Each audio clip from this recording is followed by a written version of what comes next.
Bom, retomando aqui as nossas atividades para o nosso painel 4, Estado e Sociedade Civil no atendimento às vítimas de tráfico de pessoas e trabalho escravo. Nós fizemos um pouco a inversão da ordem, né? Porque a colega Andréa Pachá tinha um compromisso posterior, então nós invertemos a ordem e nós vamos ter, ao final desse painel, o depoimento pessoal de uma mulher que foi vítima de tráfico de pessoas. E aí, ao final desse evento, vai ser a culminação, então, com a fala dela. Eu fiz essa inversão, que é para a gente fechar, né, com chave de ouro esse nosso evento, que eu prefiro chamar de mobilização. Eu gostaria de convidar para compor a mesa a Sávia Cordeiro, ela que é assessora técnica da Secretaria de Estado de Direitos Humanos e Políticas para as Mulheres e Idosos e coordenadora do Núcleo Estadual de Enfrentamento ao Tráfico de Pessoas e à Erradicação do Trabalho Escravo. Sávia, por favor.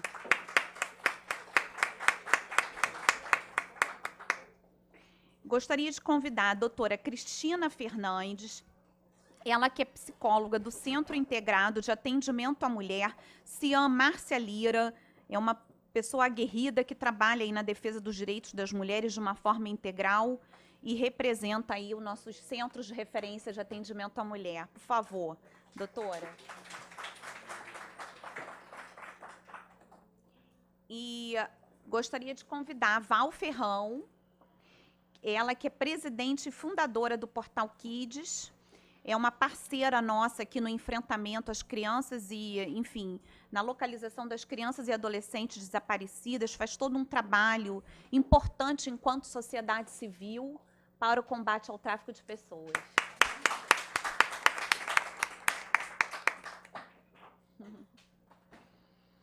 Então, esse painel ele tem essa importância porque ele traz o Estado também nessa prestação de serviços, nesse atendimento humanizado às vítimas, Secretaria de Direitos Humanos, uma psicóloga de um centro de atenção à mulher, representando o Estado, e a gente traz a Val Ferrão, representando a sociedade civil, enquanto uma ONG que presta esse atendimento também às vítimas e essas mães que sofreram aí com desaparecimento forçado, eu diria enigmático, né? Dessas crianças e adolescentes. Então, com essas 3 falas, ao final a gente culmina com um depoimento pessoal, tá, da Isabela, que já deve estar por aí. Está aqui do lado da Jovita. E também a Jovita, também, se ela quiser, ela terá também essa oportunidade de fala enquanto mãe, né, de uma pessoa que desapareceu da sua filha, né? Então, sem mais delongas, eu aí, para seguir aqui o roteiro, eu vou passar a palavra para a Sávia, né, que eu acho que vai ter que mudar de lugar com a Val, por conta aqui da apresentação, né?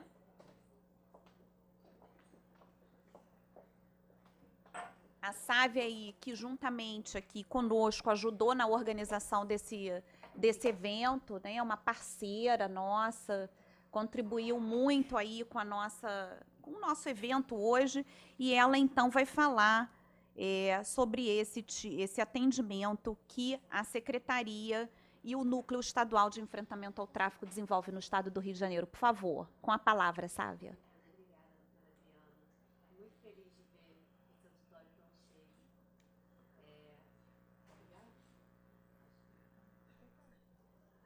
Tá funcionando? Agora sim. Agora sim. Não é? Olha a diferença. Então, eu fico muito feliz de ver esse auditório tão cheio. Agradeço a doutora Adriana pelo engajamento na temática e pela ideia de realizar esse seminário. Não é? Eu vou fazer aqui uma fala mais técnica para tentar mostrar um pouco do trabalho que a Secretaria de Estado de Direitos Humanos faz aqui no Rio de Janeiro na temática de tráfico de pessoas e especificamente de trabalho escravo.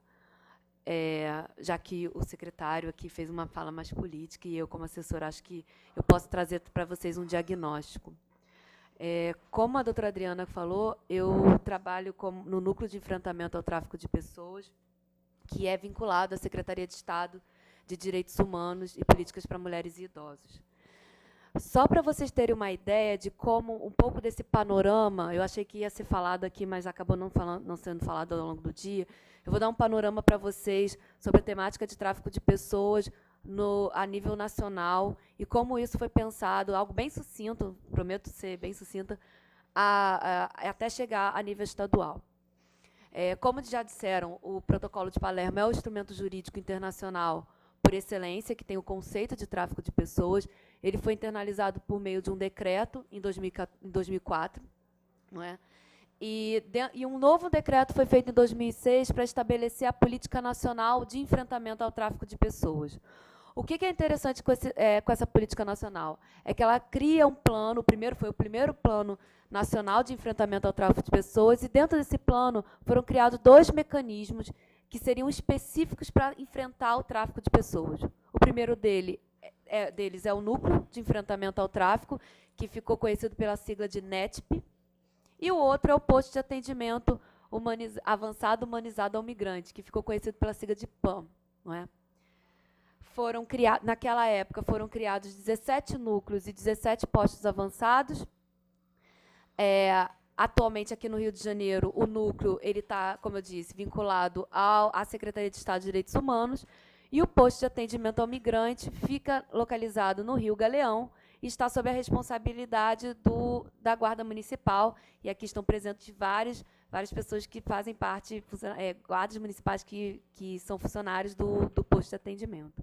Não é? A Portaria 31, de 2009, ela estabelece qual é a função de um núcleo de enfrentamento ao tráfico. A princípio, na política nacional, o núcleo ele foi pensado como um local de referência para atendimento, mas, ao longo do tempo, percebeu que ele pode fazer muito mais. Aliás, o trabalho principal do núcleo não é o atendimento. O trabalho principal do núcleo é ser um articulador entre as instituições que já estão engajadas na temática de tráfico de pessoas, independente se é uma instituição pública, como o Ministério Público, como o próprio Tribunal de Justiça, como também a sociedade civil, que já está fazendo um trabalho com o tráfico de pessoas naquele estado específico. Então, eu sempre digo, quando eu tenho que apresentar um núcleo, que, sim, a gente faz atendimento, mas o nosso trabalho principal é articular as instituições, a sociedade civil, na intenção de trabalhar nesses 3 eixos, que é a prevenção, o enfrentamento e o atendimento. A Fernanda, da UNODC, ela já fez uma explicação geral sobre a situação a nível global, mas eu preciso trazer alguns pontos, destacar, até para entrar sobre o cenário que a gente tem aqui no Rio de Janeiro. Não é? O tráfico de pessoas ele é um fenômeno global. Eu coloquei, esses dados foram retirados do último relatório da UNODC de 2016, que a Fernanda trouxe aqui no painel de manhã. Então, você vê que de 2000 a 2012 você tem mais de 500 rotas de tráfico identificadas, envolvendo 137 nacionalidades, apenas se você contar os resgatados na Europa, Estados Unidos e Oriente Médio. E o que eu acho interessante, não sei se vocês conseguem ver aquele gráfico, é que a maioria, sim, é para tráfico de pessoas para fins de exploração sexual. Não é? A finalidade maior sempre o número maior sempre é para finalidade de exploração sexual. Mas você percebe que, ao longo dos anos, existe uma tendência de aumento de tráfico para fins de trabalho escravo. E por que eu quero reiterar esse ponto? Porque quando a gente pensa em tráfico de pessoas no estado do Rio de Janeiro, e aí com os números que a gente trabalha na secretaria, por causa dos atendimentos que são feitos pelo núcleo, e também pela política e os casos que são atendidos dentro do comitê estadual, e eu vou falar um pouquinho do comitê à frente, grande parte dos casos, dos casos que a gente recebe, eles são para trabalho escravo. Não é? E isso eu percebo que, quando vão pesquisadores ao núcleo se interessar sobre a temática de tráfico de pessoas, eles ficam um pouco desanimados. Eu acho que essa é a impressão que eles têm. Quando eu falo, olha, infelizmente, a gente não tem dados aqui sobre tráfico para fins de exploração sexual. Eu posso te trazer diversos fatores, porque essas denúncias não chegam ao núcleo, pelo trabalho que a gente faz. Mas o que a gente pode trabalhar como política pública, uma política pública responsável, baseada em dados, é em cima das denúncias que são recebidas. E grande parte das denúncias são de tráfico para fins de trabalho escravo. Então, eu trouxe para vocês os dados que são de atendimento feito pelos o Núcleo de Enfrentamento ao Tráfico de Pessoas do Rio, de 2014 a 2016, ou seja, em 3 anos foram 197 vítimas atendidas. 194 vítimas eram de tráfico para fins de trabalho escravo. E apenas 3 vítimas eram de tráfico para fins de exploração sexual. Isso significa alguma coisa, não é? Não quer dizer, como foi mencionado e reiterado várias vezes aqui, porque aquele crime não tem denúncia, quer dizer que ele não existe. Então, quando a gente pensa em tráfico para fins de exploração sexual, eu sempre levanto esse ponto dentro da secretaria. Algo ocorre que a denúncia não chega ao núcleo, não é? A gente tem que identificar por que essa denúncia, por que vítimas de tráfico para exploração sexual não estão chegando ao núcleo e nem mesmo ao comitê, não é? Eu posso aqui trazer um fator que a gente percebe claramente no nosso trabalho, de que na ponta as pessoas não conseguem identificar o que é tráfico para fins de exploração sexual. Então, eu vou dar um exemplo. O que a gente percebe claramente é quando uma vítima vai fazer um registro de ocorrência e depois que a gente lê o depoimento, para a gente que trabalha com isso, é claramente tráfico. Muitas vezes o delegado ou aquele inspetor da polícia, ele não identifica, ele pega normalmente alguma parte do relato daquela vítima. Então, se ela fala que ela sofreu um estupro, ele vai simplesmente tipificar como um estupro. E todo o depoimento que foi feito, de que ela foi aliciada em outro local, deslocada, isso não vai ser, isso é mero detalhe. Então, é muito difícil, por exemplo, a gente ver casos como aconteceu nesse último, uma parceria que a gente teve com a DECAV, do caso de que eles desmantelaram um tráfico internacional de vítimas menores, adolescentes paraguaias, em que, depois que a gente fez um atendimento, a gente teve uma articulação com a DECAV e a DECAV realmente percebeu que era, sim, tráfico internacional. Eles disseram que isso era uma possibilidade, mas eles disseram, olha, a gente tem que ainda conseguir indícios mais fortes para ver que é tráfico internacional. E a gente ficou muito feliz quando, no final, realmente toda a investigação levou para tráfico internacional para fins de exploração sexual. Isso é muito difícil, não é? Ter essa articulação, a delegacia está aberta para ouvir a orientação do núcleo, de como deve ser feito. E não só isso, né? Eu preciso reiterar aqui a posição tomada pela delegada Juliana e o delegado substituto Rodrigo, que foram super abertos e preocupados com toda a situação da vítima. É óbvio que o caso está em andamento, eu não posso trazer detalhes, mas é muito difícil, talvez, às vezes, você ter essa preocupação por parte de algumas delegacias, e a gente percebeu isso na DECAV. Dito isso, eu acho que a gente pode traçar um perfil. Quando eu trago aqui um perfil de vítima de tráfico, esse perfil ele é muito mais, vamos dizer, tem mais um pouco de exatidão quando a gente pensa no perfil das vítimas de tráfico para exploração sexual, porque eu tenho um número com que eu posso trabalhar. Quando eu estou trazendo aqui o perfil das vítimas de tráfico para exploração sexual, óbvio que eu não tracei um perfil com 3 vítimas, eu utilizei desde os primeiros números de tráfico para exploração sexual que o núcleo tem, então desde 2008, mas mesmo assim é um número que a gente não consegue, a gente tem que tentar trabalhar, ter um número para conseguir trabalhar em cima, mas é óbvio, a gente não consegue ter aquela certeza e, como eu vou dizer, uma fundamentação para poder trabalhar e uma política pública ser criada. Por isso que a nossa dedicação dentro do Estado, dentro da Secretaria, ela acaba enveredando para o tráfico, para a exploração, para trabalho escravo. Então, quando eu penso numa vítima de tráfico para fins de trabalho escravo no Rio de Janeiro, eu estou falando, basicamente, de pessoas do sexo masculino, de 18 a 35 anos, com uma baixa escolaridade, e, normalmente, eles são migrantes. Ou eles são migrantes do Nordeste, e aí eu cito, quase sempre eles vêm de Maranhão, Bahia e Pernambuco, ou eles são cidadãos chineses, não é? A doutora Viviane aqui já mencionou, um desafio muito grande do nosso trabalho, de fazer um atendimento a essa comunidade, a esse grupo. Por isso que a gente tem uma parceria muito valiosa com o Ministério Público do Trabalho e com outros órgãos que eu vou falar daqui a pouco, porque é muito difícil entender, porque são vários outros fatores que entram dentro desse atendimento, não é? a barreira cultural, a barreira da língua, a questão de você não conhecer a máfia, não é? Eu sempre menciono isso. Desde que eu entrei, a gente não tem dados para discutir sobre essa máfia chinesa que trabalha com o tráfico, não é? Até onde ela vai, qual é a capilaridade dessa? Porque isso vai afetar no meu trabalho de atendimento, não é? Mas esses são o perfil. Que eu posso trazer também como uma tendência que a gente já percebe esse ano, e desde o final do ano passado e esse ano, é um aumento do número de migrantes provenientes de países latino-americanos, não é? E aí isso tem uma relação, claro, com a questão de crises políticas que estão ocorrendo em países fronteiriços, e eles acabam procurando o Rio de Janeiro como uma possibilidade de emprego, de melhoria de vida, enfim.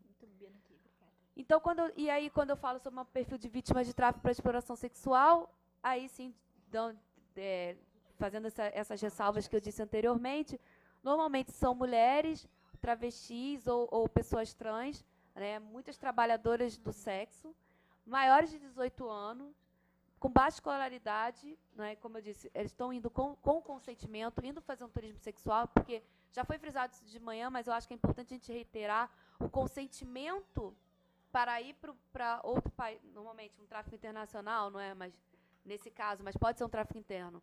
O consentimento, ele não impede que se configure o tráfico de pessoas. Então, se uma trabalhadora sexual, ela decide ir para fora do Brasil para trabalhar,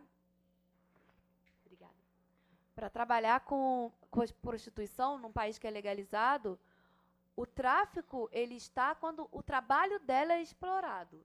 Aí que está o tráfico. Mas não no momento que ela decide, ela tem consentimento. Então, foi bem dito até pelo desembargador Abel, que o consentimento, na verdade, ele não impede a configuração do tráfico de pessoas.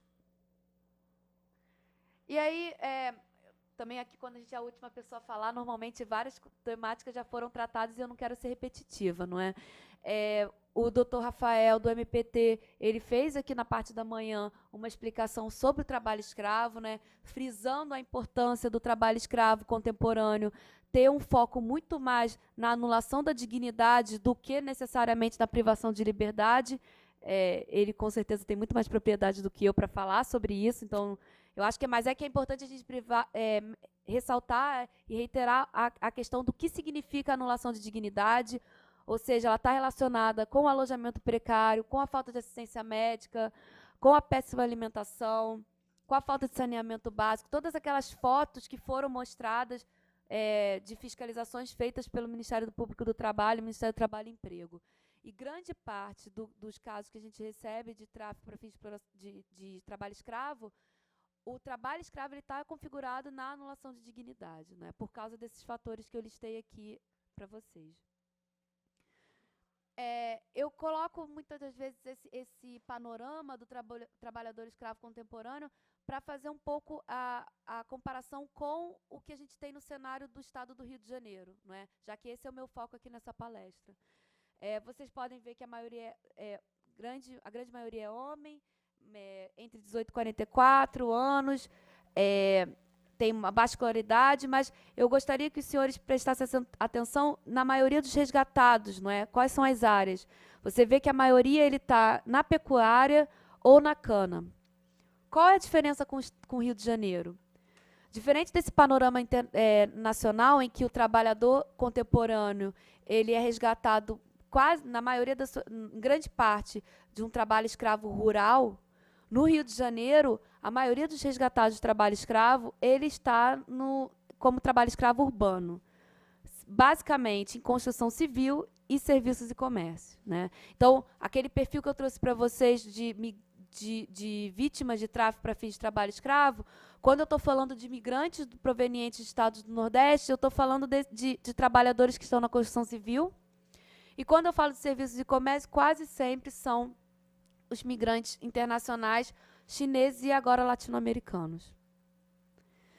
E o que o Estado está fazendo, o governo do Estado está fazendo para tentar, de alguma forma, atender e construir uma política pública estadual de enfrentamento ao tráfico de pessoas? O primeiro que eu queria destacar aqui é o nosso Comitê Estadual de Enfrentamento ao Tráfico de Pessoas e Erradicação do Trabalho Escravo, do qual vários membros estão presentes, como a doutora Adriana, representando o Tribunal de Justiça, o Thales, representando a Defensoria Pública da União, não é? O subsecretário, que a Prefeitura também, Damião, que a Prefeitura também faz parte do comitê, a Guarda Municipal, a Polícia Federal, que aqui eu peço que eu acho que seria interessante voltar a participar, não é? Não custa a gente fazer esse convite. O Ministério Público, que a gente está tentando trazer para o comitê. Então, a ideia desse comitê estadual, que faz reuniões a cada 2 meses, é tentar realmente discutir a política pública estadual de enfrentamento ao tráfico de pessoas de forma coletiva e de forma participativa.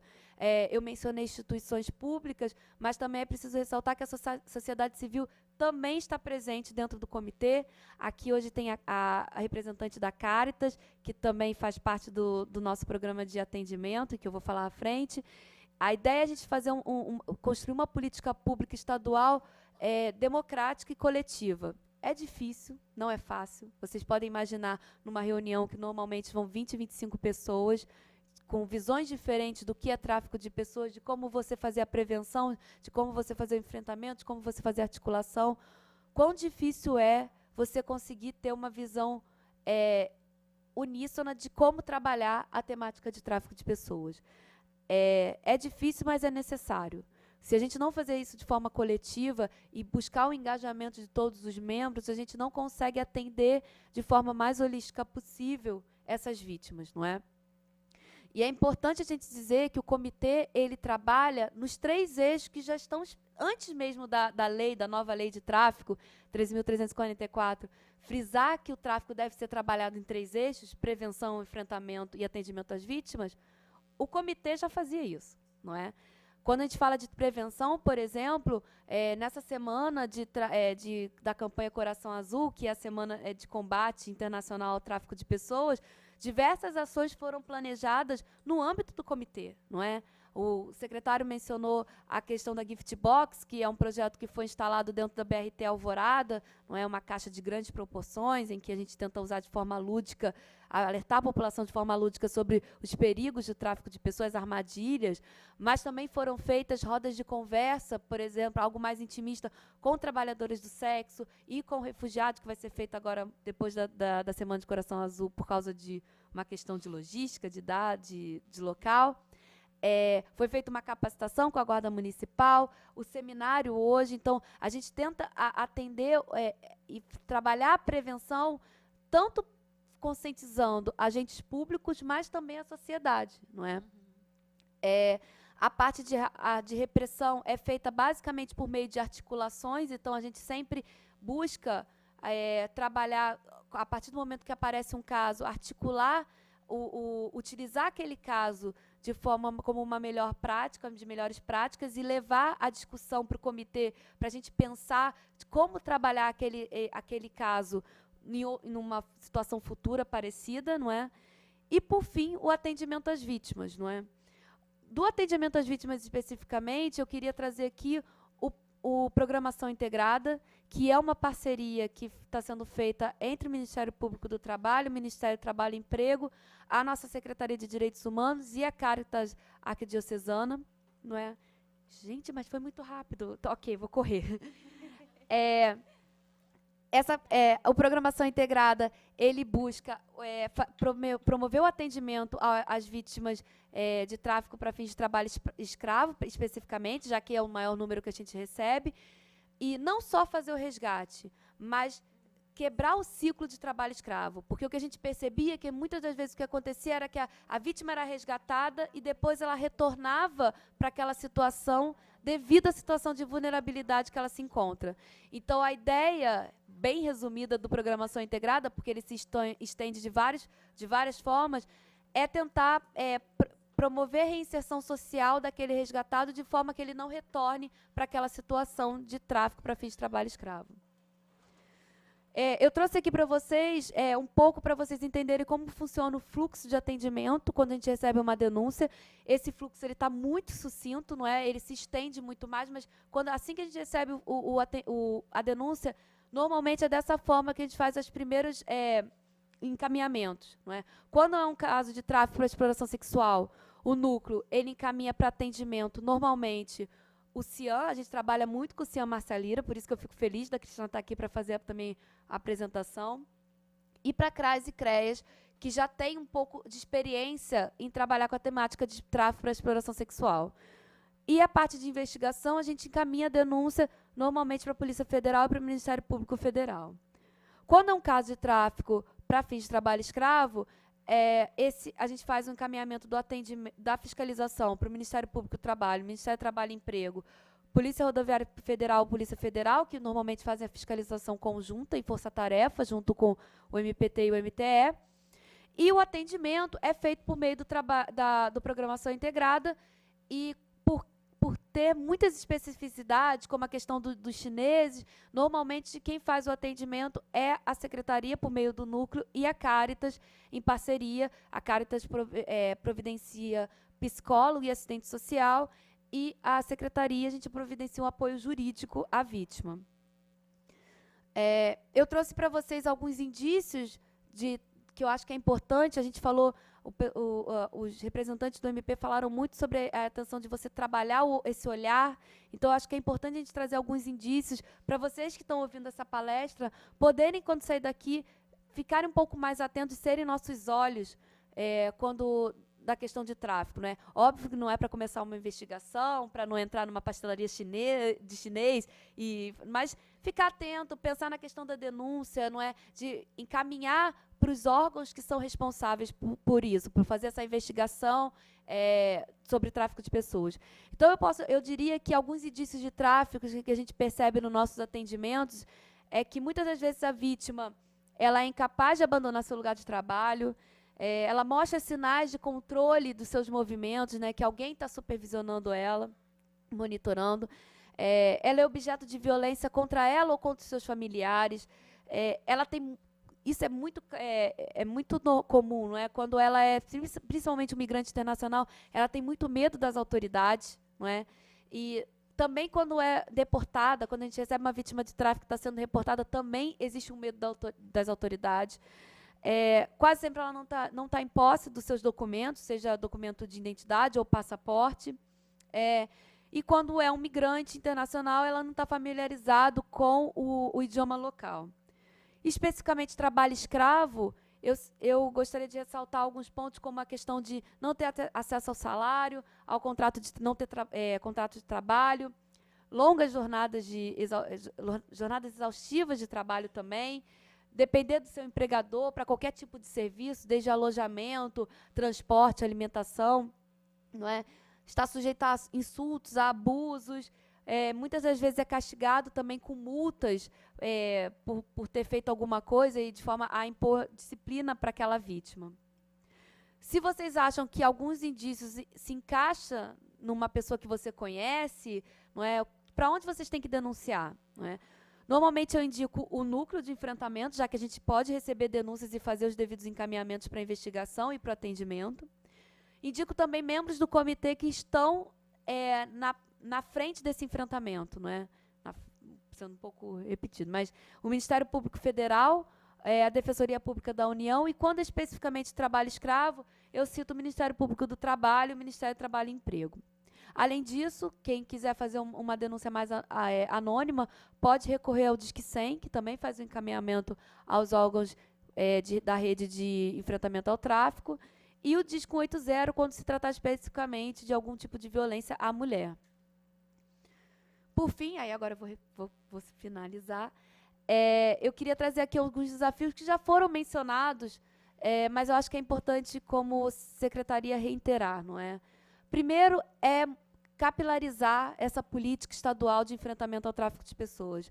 Um dos pontos principais do planejamento desse ano da Secretaria é buscar a municipalização da política de enfrentamento ao tráfico, levar isso para o interior do Estado, não é? É um desafio ainda muito grande, porque é necessário, primeiro, o engajamento não apenas de instituições públicas, mas das próprias prefeituras, dos gestores públicos, de se interessarem pelo tema, não é? Segundo, eu diria, já foi mencionado aqui pelo representante do Ministério Público, a ideia de uma base de dados, não é? Oficial, confiável e de fácil acesso a todos da rede. Não existe essa base de dados, não é? É necessário um maior compartilhamento, um pouco menos de vaidade, eu diria, por parte das instituições, de poderem compartilhar esses dados, porque, no final, esses dados vão ser utilizados em proveito das vítimas, em proveito da construção da política pública. Se a gente não tem uma base de dados confiável, que representa o Estado do Rio de Janeiro, é impossível a gente criar uma política pública confiável, não é? Você fica, na verdade, trabalhando com dados qualitativos do que quantitativos, não é? Citaria também uma política nacional de abrigamento para vítimas de tráfico e de pessoas, que não existe a nível nacional, muito menos a nível estadual. Isso é necessário, não é? Para a gente não ter que recorrer, muitas das vezes, a hotel, a um pagamento que é o que a programação integrada muitas vezes tem que fazer, porque a gente não tem como colocar uma vítima de tráfico, um chinês resgatado, em um abrigo, não é? Porque não há um preparo para receber aquela vítima. Então, isso tem que ser trabalhado. E, por fim, eu acho que um dos desafios sempre é a articulação entre as instituições e o contínuo reforço da rede de enfrentamento, não é? Por isso, a importância de ações como essa, de eventos como esse, onde estão presentes tanto a sociedade civil quanto as instituições públicas, de forma a gente conseguir realmente conscientizar da importância desse crime e poder, assim, trabalhar uma rede reforçar essa rede de enfrentamento. Queria agradecer de novo a doutora Adriana por essa oportunidade e dizer que são grandes os desafios que a gente tem para enfrentar o tráfico de pessoas, não só no Rio de Janeiro, como também no Brasil. Mas eu vejo que, com os parceiros que a gente tem, a dedicação e a vontade de enfrentar esse crime é muito maior. Por isso que eu acredito nessa causa. Muito obrigada.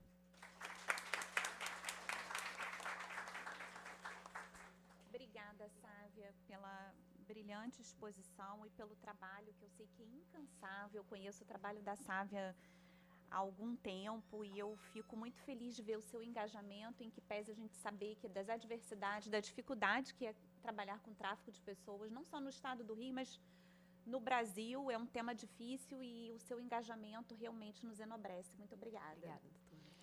Eu passo a palavra agora, então, para a Cristina.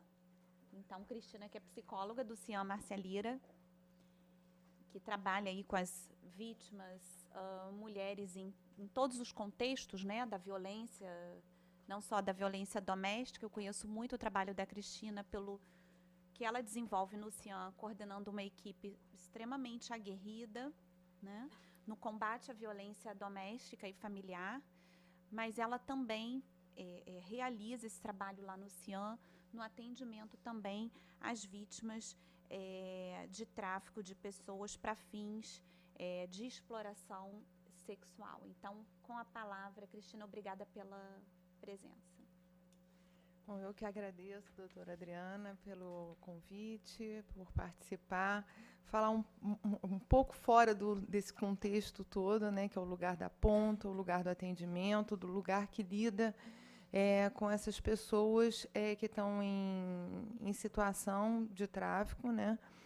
Normalmente, o CIAM Márcia Lira, o acesso dele, quer dizer, ele é acessado por mulheres que estão retornando ao país, e todas, até hoje, atendidas, estavam envolvidas no trabalho para fins de exploração sexual, né? Mas, antes de começar a falar, assim, eu estou me dando conta de como eu estou antiga. Antiga no tema, porque eu venho participando da discussão do tráfico de pessoas desde 2005 para 2006, né, na área da criança e do adolescente, direitos humanos de criança e adolescente. A gente discutia a questão das violências sexuais contra criança e adolescente e discutíamos a erradicação do trabalho infantil e nos demos conta, por essa época, da importância de incluir na pauta o tráfico de crianças e adolescentes, né? Nesta época, eu tive a oportunidade de acompanhar algumas rotas de adolescentes, tanto saídas do Rio de Janeiro para as fronteiras secas, né, para chegarem até as fronteiras secas, e tinha todo um percurso muito marcado, né, e foi sendo identificado pelas polícias, então, estaduais, dos diferentes estados, até que chegassem a Mato Grosso, para saírem. E a gente fazia, nessa época eu trabalhava na sociedade civil, né?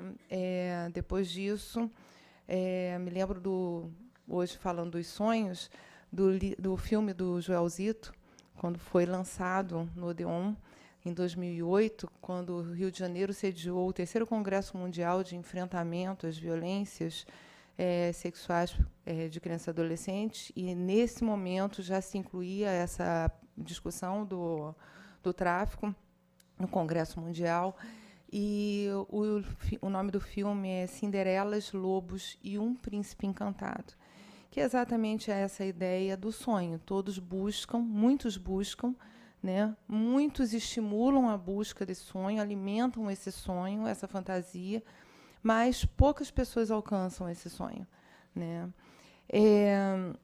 Bom, de 2009 para cá, temos acompanhado no CIAN Marsalira, que é um órgão vinculado à Secretaria Estado de Direitos Humanos. É porque mudou o nome, gente, é novo. Agora tem mulheres. Estadual de Idosos. Esse é o nome atual. E, mais especificamente, a Subsecretaria de Política para as Mulheres. Mas o Centro Integrado de Atendimento à Mulher, ele inicia seu trabalho em 2000, né? Formalmente em 2000, apesar de preceder essa data, né? O projeto piloto dele é de 95. Então, assim, somos anteriores à Lei Maria da Penha, portanto, não atendemos exclusivamente a violência doméstica contra as mulheres, mas, majoritariamente, acabamos atendendo esse tipo de violência. Mas, de 2009 para cá, eu estou à frente do CIAN como coordenadora, e tivemos já a oportunidade de acompanhar vários casos de tráfico, né, de mulheres. E aí é desse lugar que é importante eu falar, que é o lugar do olhar para a vítima, do trabalho com a vítima, né?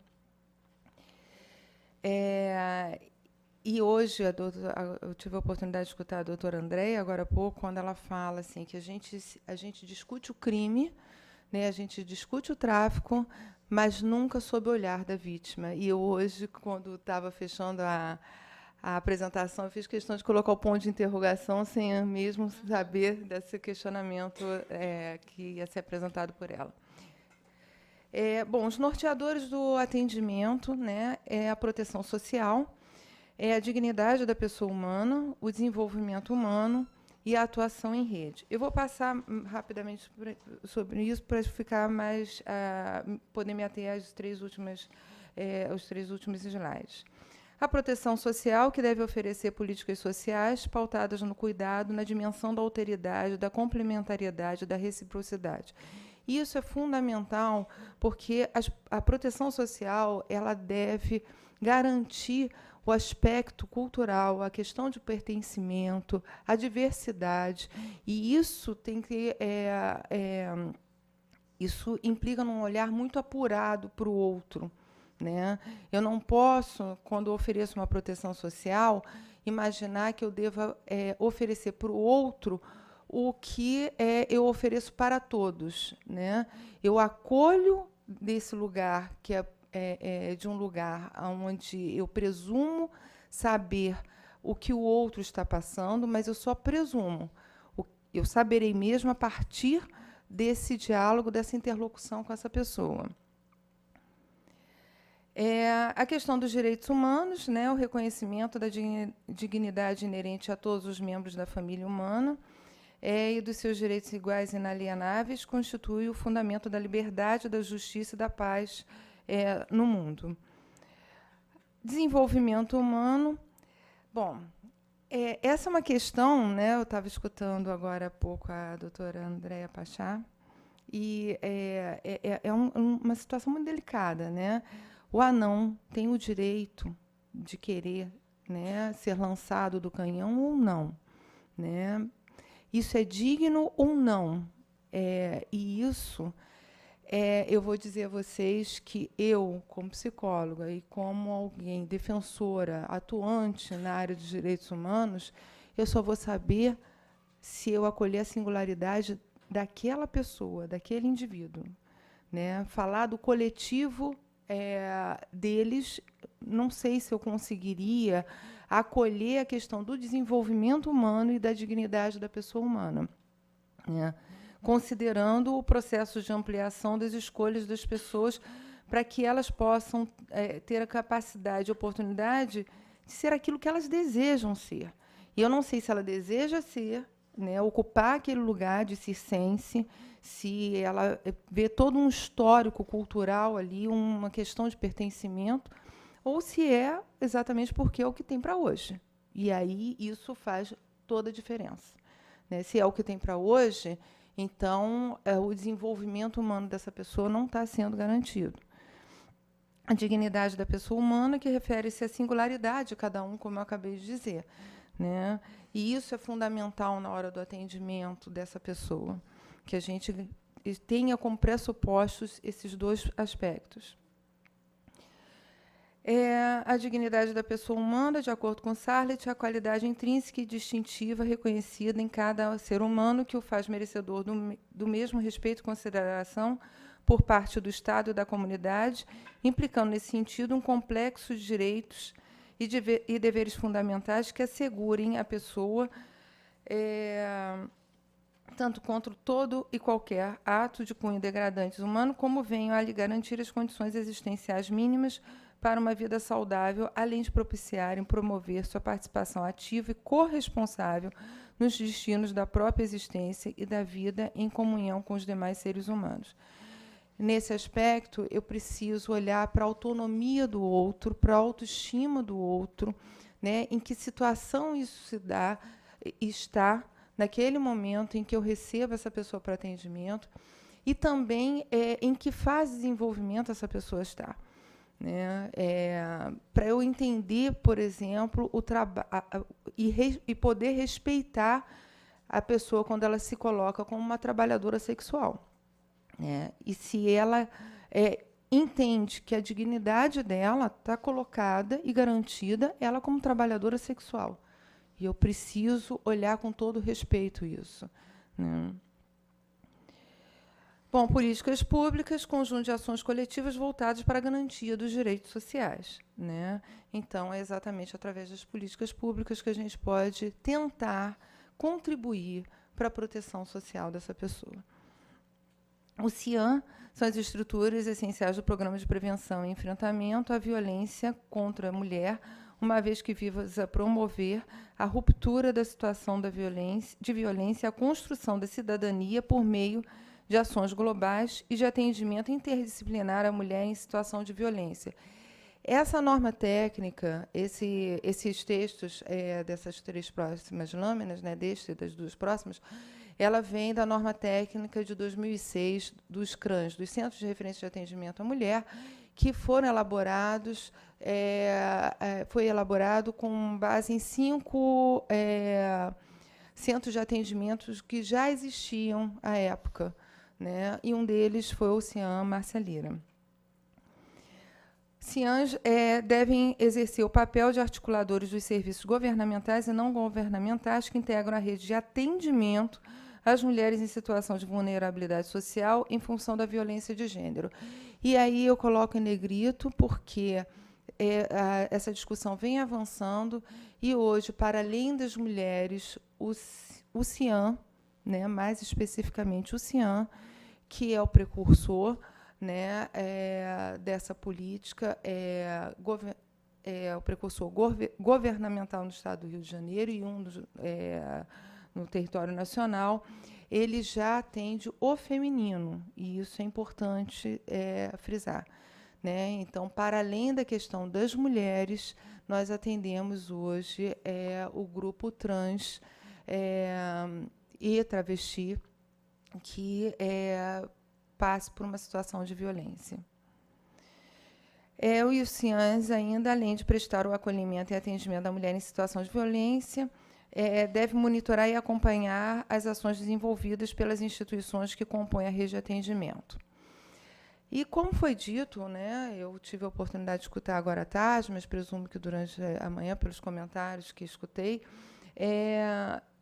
o trabalho em rede é fundamental, não só no aspecto de prevenção, como no aspecto da responsabilização e no aspecto do atendimento, da promoção desses direitos, né? É impossível qualquer um destes órgãos cumprir o seu papel, ainda que de forma mínima, porque a gente entende que a autonomia da pessoa, a cidadania da pessoa é que realmente pode alavancar todos os seus, o exercício dos seus direitos, né, de forma plena, se é que a gente pode dizer isso, mas individualmente, quer dizer, isoladamente, a gente não vai, nem contribui, nem consegue contribuir.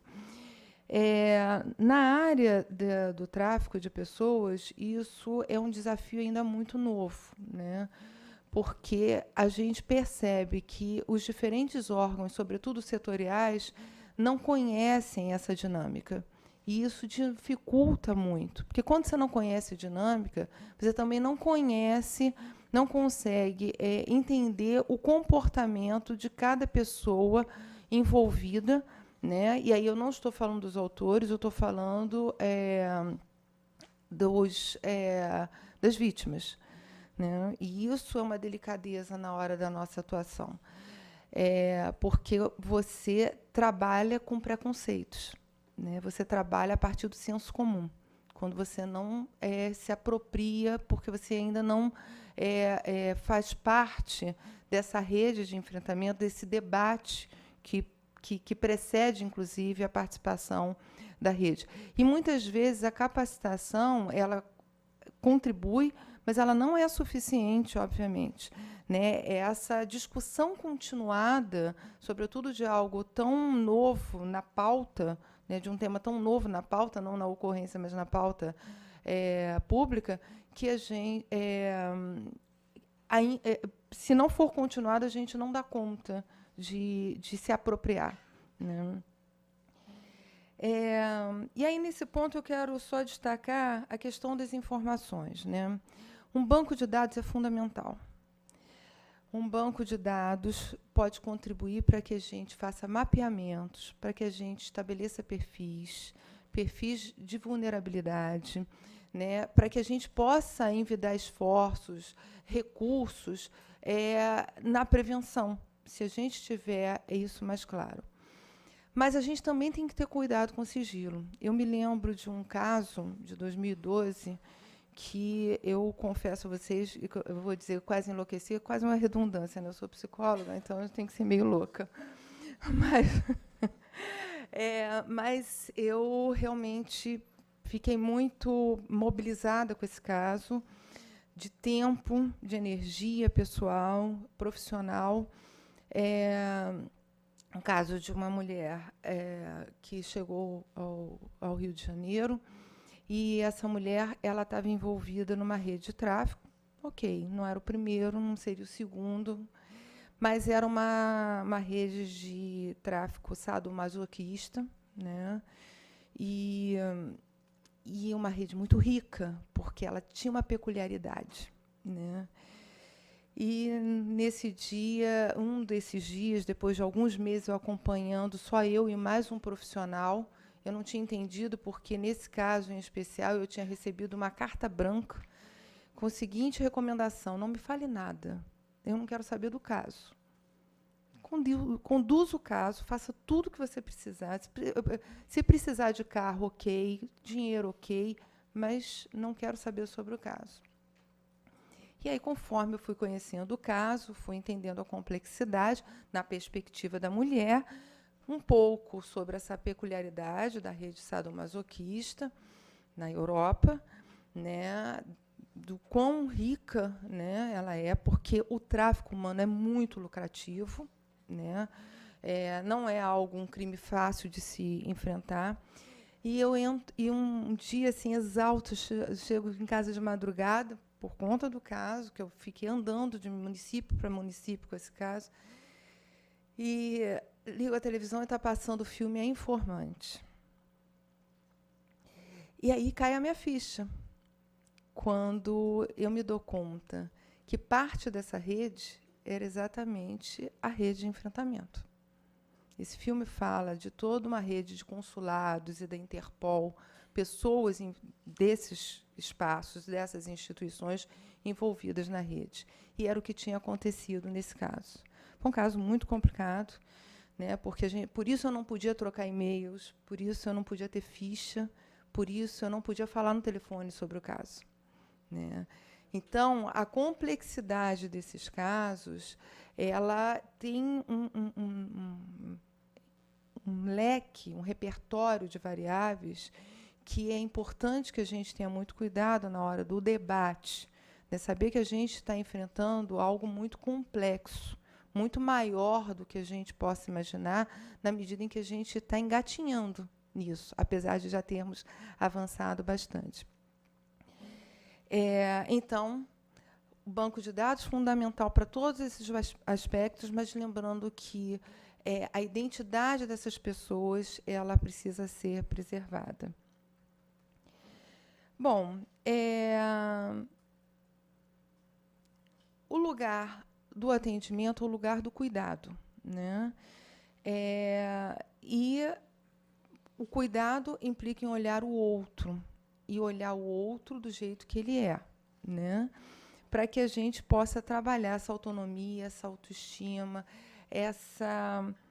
esse resgate do pertencimento dessa pessoa. E isso é bastante delicado, né? E leva um tempo. E aí eu preciso olhar para essa pessoa pensando assim, primeiro nos meus limites, né? Como eu falei, eu preciso trabalhar em rede, né? A saúde vai fazer o papel dela.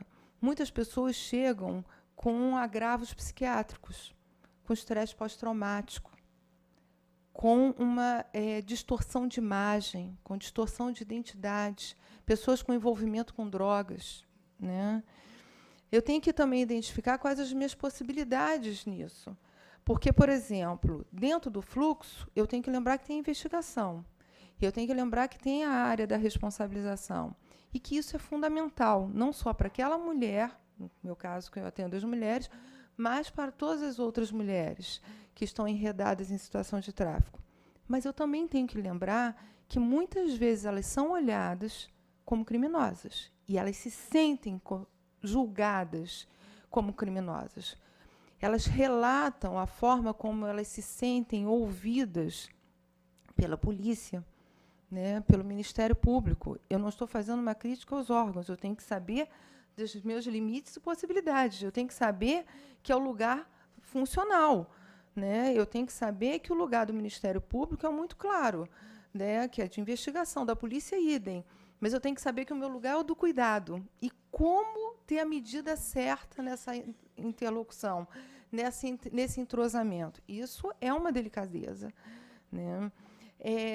Ao mesmo tempo, oferecer uma proteção para alguém que foi destituído de autonomia, né, sem tutelá-la e investir na autonomia dela. Isso também é uma delicadeza, né, porque ela fica muito arredia.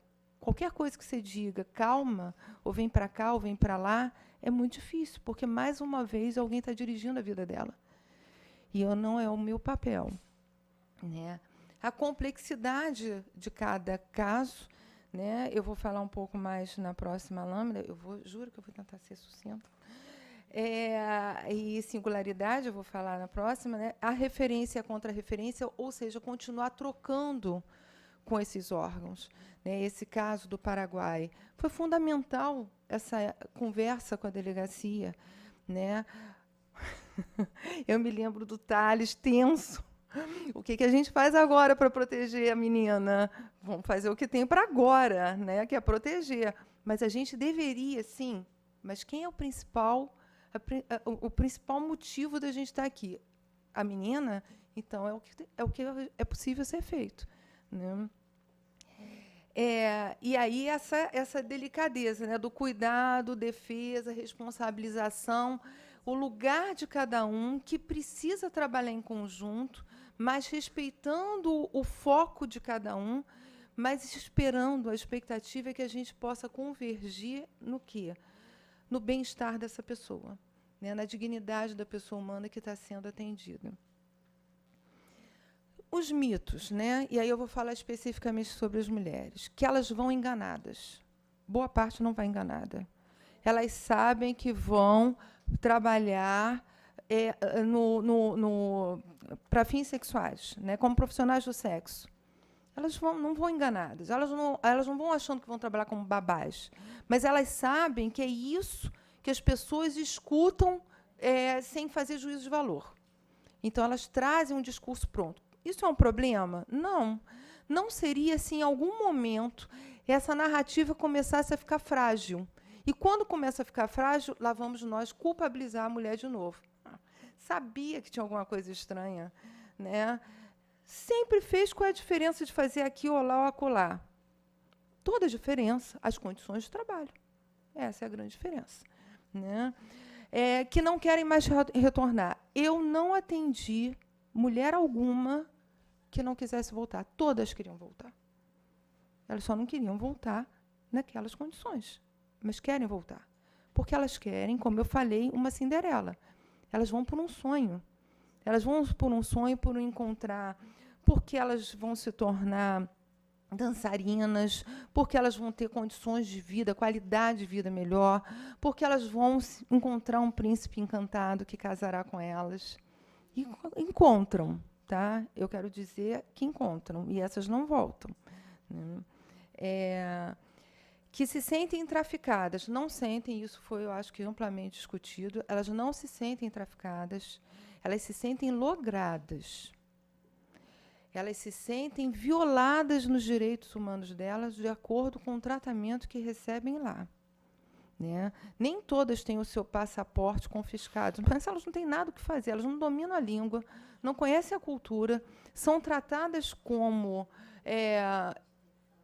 imigrantes, e aí, enfim, essas pessoas não têm, são invasoras, não têm que estar ali, né? Então, mesmo com um passaporte, elas não têm autonomia nenhuma para voltar ao país. Elas têm mais que se submeter ao trabalho. E, quando elas se revoltam, essa é a grande questão, como foi o caso dessa. Como ela se revoltou pelo local onde ela estava, essa da sadomasoquista, como ela se revoltou pelo local onde ela estava, e pelo número de horas que ela trabalhava, que ela não estava acostumada. Ela trabalhava aqui naquela antiga boate, na Avenida Atlântica, na Help. E ela escolhia os clientes dela, né? Como assim? Lá ela não ia escolher. E aí o castigo foi ela ir para essa rede sadomasoquista. E o mito que elas se sentem inocentes, elas não se sentem. Até porque, em determinado momento, muitas são utilizadas como mula interna, né, sobretudo na Europa. Então, elas se sentem tão criminosas quanto. Então, falar sobre isso, ir à Polícia Federal e responder por crime, né? Elas já se sentem, enquanto profissionais do sexo, julgadas, né, como criminosas, ou, no mínimo, transgressoras, né, marginais, mesmo no país, que dirá depois que traficaram drogas. Se a gente se afasta desses mitos, né, a gente está atendendo a mulher. E aí a gente não se surpreende quando o discurso dela fica inconsistente ou incoerente. Possíveis motivos, né, como eu falei, é a questão de se sentirem criminosas, serem julgadas como pela Polícia Federal, sobretudo a polícia, porque é a porta de entrada. Medo de represálias dos grupos criminosos organizados, sim, né, eles ameaçam familiares, mandam fotos, isso acontece. Mas elas também querem voltar, então elas não querem ficar mal com esses grupos, né. Elas estabelecem uma dependência psicológica, elas acreditam que eles queiram realmente o melhor para elas. Meu tempo acabou, gente. E coautoras de crime. Bom, por fim, os desafios, né, é que a gente possa trabalhar na perspectiva da transformação cultural, né, sair desse senso comum, né, trabalhar noções conceituais, o que cada um entende por exploração, por tráfico, diferenciar crime, que é aquilo que é tipificado violação de direitos humanos, violências, né, porque a violência está sempre pautada numa desigualdade de poder, né, e aonde essa desigualdade de poder está estabelecida, né, que não necessariamente ela está restrita ao poder econômico. O combate ao crime e à proteção de dignidade humana, né, isso às vezes é conflitante. As políticas especializadas e política integral, seria muito caro. Como ter, por exemplo, um abrigo? Um abrigo seria caríssimo. Quantas línguas precisam falar os profissionais que estão lá? Né? Qual é o recurso que a gente teria, de recurso humano para isso? Qual é o espaço físico, qual é o quantitativo de pessoas que circularia por esse abrigo? Então, a gente tem que pensar muito sobre isso para poder fazer o pleito com argumentos consistentes, né? Porque é importante. Eu e Sávia ficamos, às vezes, conversando de abrigo em abrigo, né, pedindo uma exceção, pedindo vaga, às vezes é uma pernoite, e às vezes a gente conversa com instituições religiosas, hotel, e aí a gente vai montando, né, uma rede de alternativas. A questão da legislação, eu acho, não vamos falar sobre o caso, que eu sei que eu não posso, mas, por exemplo, no Paraguai, né, aqui ao lado, nós temos toda uma... Tanto o Brasil quanto o Paraguai são signatários do protocolo, mas, no entanto, as legislações dos respectivos países não caminham em consonância. E a questão, só para finalizar, e aí eu acho que a Val vai poder falar talvez melhor sobre isso, a questão da tecnologia, gente. A gente tem recebido muitas situações aí, muito mais do grupo adolescente, que esse aliciamento ele vem acontecendo de forma cibernética. E quando a menina se dá conta, ela já está refém, ela já está longe do grupo de proteção dela. Nós conseguimos que fosse identificado uma rota de meninas que vinham da Bahia. Isso não tem muito tempo. Mas através de uma amiga que perdeu a coragem de sair do estado naquele momento, e depois de muito pressionada, ela contou. E teve que contar com todos os recursos, né, enfim, não tem, na época, não tinha delegacia, não sei se agora tem, na Bahia, de crimes cibernéticos, mas de uma parceria para que pudesse identificar a rota para ver onde ela ia chegar e que momento elas iam chegar no Rio de Janeiro, mas elas foram interceptadas já no Espírito Santo, antes mesmo de chegar no Rio, mas com a ajuda da polícia do Rio de Janeiro. Então, é muito complicado, porque essas pessoas são retiradas do espaço de pertencimento delas, né, exatamente para que elas não tenham recursos para poder pedir socorro. Então, acho que é isso. Espero ter contribuído para que vocês percebam a complexidade de um atendimento a esse tipo de situação.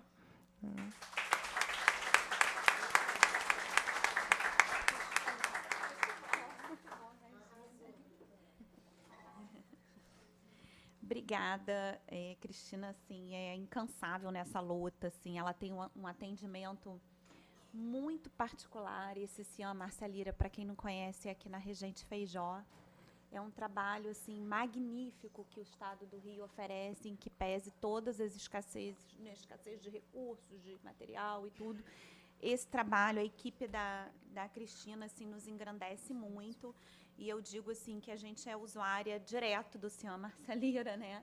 A gente encaminha nossas mulheres, e essas mulheres têm esse atendimento graças e muito ao trabalho que a Cristina, a seriedade do trabalho que ela desenvolve ali. Eu acho que você traçou aí um perfil bem interessante desse atendimento, como é difícil essa abordagem, né? Ter que ter esse olhar para a vítima a partir do lugar dela, né? E não do lugar que a gente espera que ela tenha, né? Não julgando ela, e sim observando as dificuldades e as especificidades que cada caso tem.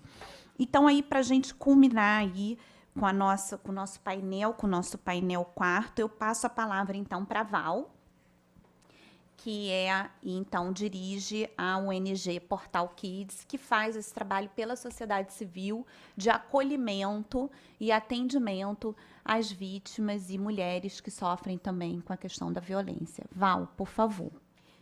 Boa noite, senhoras e senhores. Eu gostaria de agradecer mais uma vez a doutora Adriana Mello e o doutor Caetano a nossa presença aqui, porque eles há muito tempo vêm abrindo a porta da Escola de Magistratura para as nossas mães do Brasil, né, que são as mães desaparecidas. Elas palestram aqui, eu já falei aqui várias vezes, e, principalmente, nós temos aprendido muito aqui, junto com essa plateia tão elitizada, tão maravilhosa. Muito obrigada. E quero agradecer a Juliana pelo painel lindo que eles montaram lá com as nossas desaparecidas. Obrigada. Queria pedir até de presente, se não for muito, para a gente colocar ela na sede da nossa instituição. Bem, eu queria começar de uma forma diferente. Eu quero falar sobre o humano, não sobre estatística, que o nosso trabalho é fundamentalmente um trabalho humano. Eu queria convidar todos para fazer comigo um exercício psicológico. É bem rapidinho. Eu queria convidar todos para fecharem os olhinhos, todos. E vamos voltar ao passado. Eu gostaria que vocês tentassem lembrar da criança que vocês foram quando tinham 9 anos de idade. Quem eram as pessoas que cuidavam de vocês? Quem amava vocês? Quais eram as suas brincadeiras preferidas? Como era a cama onde vocês dormiam? Quais as pessoas que traziam seguranças para vocês, que davam amor, carinho, as brincadeiras que vocês gostavam de fazer, os melhores amigos? Vocês conseguem se visualizar com 9 anos? Agora vamos avançar no tempo e pensar naquela criança que, para vocês, é muito cara. Pode ser um filho, uma filha, um sobrinho, uma sobrinha, um afilhado, uma afilhada, ou alguém uma criança que você tenha consideração. Vocês imaginem essa criança que vocês foram e a criança que vocês amam sendo retirada de casa de forma forçada, sendo desvirginada, sendo levada para uma casa de prostituição, tendo que transar com até 40 homens por dia. Podem abrir os olhos. Eu peço desculpas por ter feito vocês passarem por esse choque, mas esse choque eu convivo há 20 anos. Eu sou jornalista, comecei a fazer uma pesquisa sobre a pedofilia, porque chegou uma denúncia para mim de que fotos de crianças estavam sendo pornográficas, estavam sendo comercializadas com o nome Kids. Por isso, o nosso ONG se chama Portal Kids.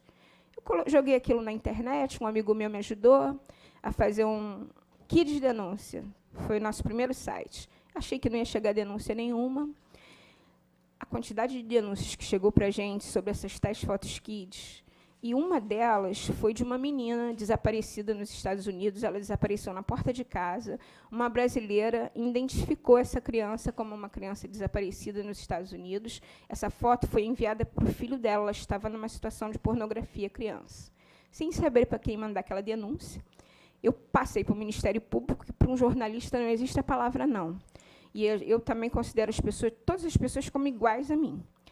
Eu passei para o Ministério Público daqui, do Rio de Janeiro, e passei para o FBI, com a mesma cara de pau que eu não conhecia ninguém no Ministério Público, também imagina conhecer alguém no FBI. Passou-se quase um ano, eu não recebi resposta do Ministério Público, mas do FBI, sim. Um agente entrou em contato comigo, ele era o 4º melhor agente no mundo em investigação de pedofilia no Brasil. Eles fizeram uma denúncia, eles fizeram uma investigação longa, de quase um ano, através dessa denúncia que a gente mandou, conseguindo detectar uma rede de pedofilia com conexões no mundo inteiro, comandada da Filadélfia. Inclusive, no Brasil tinha conexões. E onde as crianças eram sequestradas. Essa menina, ela foi sequestrada na porta da casa dela, ela tinha 10 anos.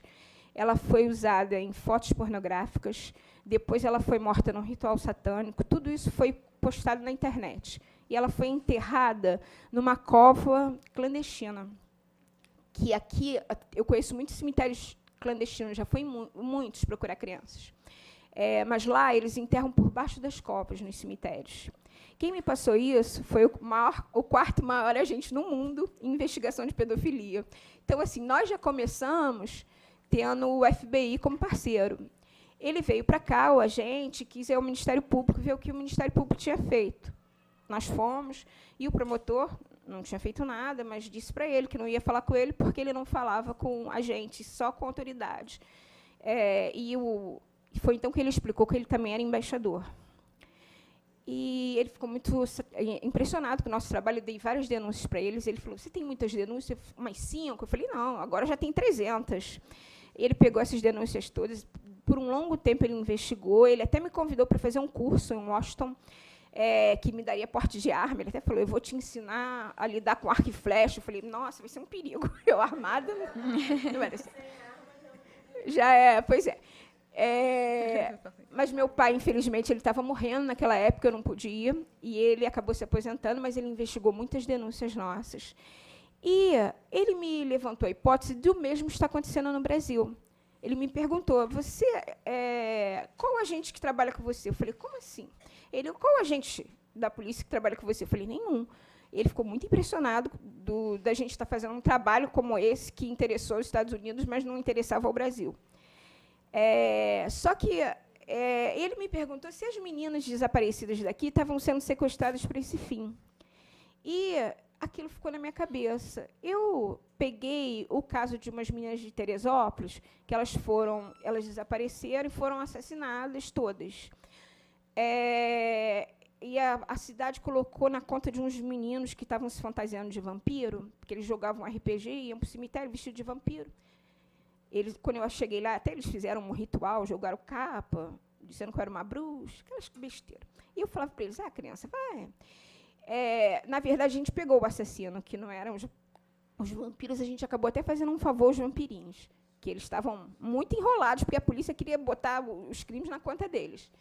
E essas meninas elas foram assassinadas por um pedófilo, e quando eu comecei a pegar casos aqui, já tinham uns muito antigos, eu comecei a pegar casos aqui de uma menina desaparecida, ela desapareceu em Bom Sucesso, e sempre a mensagem que a gente recebia do governo é que essas meninas fugiam com o namorado ou que eram maltratadas pelas famílias e acabavam fugindo. Só que essa menina era de uma família, ela tinha mãe, vó que a amava, e eu fui à casa dela, eu fui fazer uma investigação jornalística. Eu fui à escola, conversei com os professores, com os amigos dela, sem a mãe estar presente. Fui depois conversar com a mãe, com a avó, com o irmãozinho. Eu vi que naquela família, aquela menina tinha desaparecido de uma forma enigmática. Ela foi levar o primo na escola, era aniversário da avó, que ela amava, e ela tinha 10 anos. Quando ela voltou, ela sumiu, como por encanto. Aí eu fui investigando, descobrindo que existiam carros que passavam lá, assediavam as meninas. E aí começou uma investigação nossa que se transformou num dossiê. Hoje são 20 meninas e um menino. Nós conseguimos detectar uma rede de tráfico de meninas. Essas meninas elas são sequestradas, existe uma máfia que atua aqui. Tudo isso, eu tenho provas que as meninas são sequestradas para exploração sexual, tráfico de órgãos, Quem me passou essas informações, porque eu fui atrás de testemunha, dentro das comunidades, fui atrás de policiais que foram afastados porque não puderam mais continuar nessa investigação. Muitas dessas denúncias que a gente tem são de autoridades. Eu tenho o nome, local onde essas operações para tráfico de órgão eram feitas, nunca foram investigadas, mas hoje, inclusive, a pessoa que comandava essa situação aí de tráfico de órgãos está presa por outro crime, mas pelo menos foi preso. Nunca consegui que ele fosse investigado pelo tráfico de órgãos. Quando claro que, desde o início, eu fui muito chamada de maluca, que queria aparecer, que não existia sequestro de meninas aqui, que as meninas fugiam com os namorados, isso, meninos de 8 a 12 anos de idade. Por isso que eu pedi aos senhores e senhoras que fizessem esse exercício psicológico. E passei a conviver com as mães delas. Mulheres totalmente despedaçadas. Então, assim, meu trabalho foi focado na investigação jornalística, ele foi acompanhado pelos maiores especialistas nesses crimes no mundo.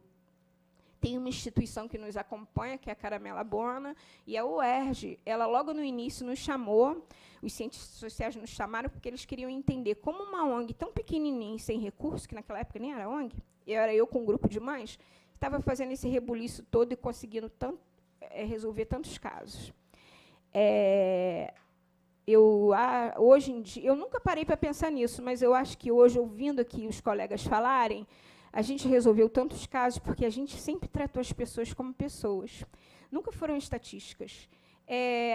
Nós pegamos essas mães que vieram todas para mim, totalmente despedaçadas. E, em 2005, a gente conseguiu realizar um projeto de atendimento psicológico que é igual aos Alcoólicos Anônimos, onde uma mãe apoia a outra, comandada por um psicólogo. A gente teve o apoio do Criança Esperança, e nós procuramos eu tinha uma sócia que era psicóloga na ONG, só que ela não pôde fazer, porque quando a gente recebeu o apoio do Criança Esperança, a gente descobriu que eu e ela não poderíamos ganhar, porque éramos diretoras da ONG. Então, a gente precisou achar um psicólogo que pudesse trabalhar com as mães, para poder receber aquela verba. Não achamos ninguém, até que eu lembrei de um policial que a gente conheceu numa delegacia. Ele se ofereceu para trabalhar como voluntário conosco, adorou o trabalho. Eu até mandei investigar ele, porque eu falei, o policial está querendo me investigar. Vai querer trabalhar na minha ONG? Até quando eu mandava investigar, os policiais ficavam assim, que isso, ele é um policial de elite, gostou de você, está doida? Mas eu investiguei ele, não achei nada, realmente é um policial maravilhoso. E ele veio porque eu não achei mais ninguém, falei, vamos chamar o policial psicólogo. Ele veio, conversou comigo e falou, olha, eu nunca atendi mãe desaparecida, acredito que elas não vão gostar. Pelo fato de eu ser policial, eu conto que sou policial. Aí eu falei, agora você me pegou, não tinha pensado nisso, mas conta. Realmente, no início, foi uma resistência tremenda, mas a gente deve a esse policial o resgate emocional dessas criaturas, porque ele diz que o desaparecimento é como um caminhão a 300 km por hora que você bate contra um muro e a pessoa se despedaça inteira. Dali, a mãe só tem uma saída, levantar, catar os cacos e lutar, porque ela é a voz do filho dela. Está aí a Jovita Belfort, que é um exemplo para mim. Vejo, ela ficou muito emocionada, porque ela, quando me conheceu, estava muito deprimida, mas virou um furacão de mulher.